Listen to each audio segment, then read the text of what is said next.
প্রিয় ভাইরা আমার, আজকে যেহেতু আওয়ামী লীগ নেই, তাদের রাজনীতি করার সুযোগ নেই। অনেক ভাই আছে তারা হয়তো আওয়ামী লীগের সাথে সম্পৃক্ত ছিল, ওই সকল নেতাদের মতো খারাপ না, দুষ্ট না। আপনার সকলকে আপনাদের কাছে টানে নিবে। তারা যাবে কোথায়? তাদের যাওয়ার একটা জায়গা দিতে হবে। আমার হিন্দু ভাইরা কোথায় যাবে? তাদেরকেও জায়গা দিতে হবে।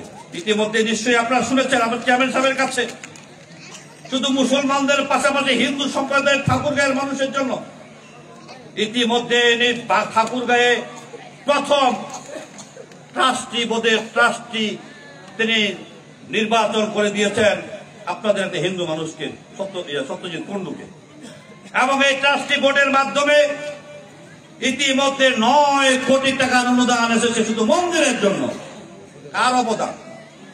বলতে পারে অন্যান্য দলগুলি, সম্পূর্ণ মির্জা আলমগীরের অবদান। তার টেলিফোনটার জোর, তার কথার জোর, যেখানে টেলিফোন করে সেখান থেকে সহযোগিতা করি আসে। তাই আমরা ইতিমধ্যে সিদ্ধান্ত নিয়েছি এবং ট্রাস্টি বোর্ডকে বলেছি আপনারা সব ইউনিয়নে সহায়তা করেন। তাই প্রতিটি ইউনিয়নে একটা করে মন্দির নির্মাণের জন্য 20 লক্ষ টাকা করে বরাদ্দ ইতিমধ্যে দেওয়ার চিন্তা ভাবনা।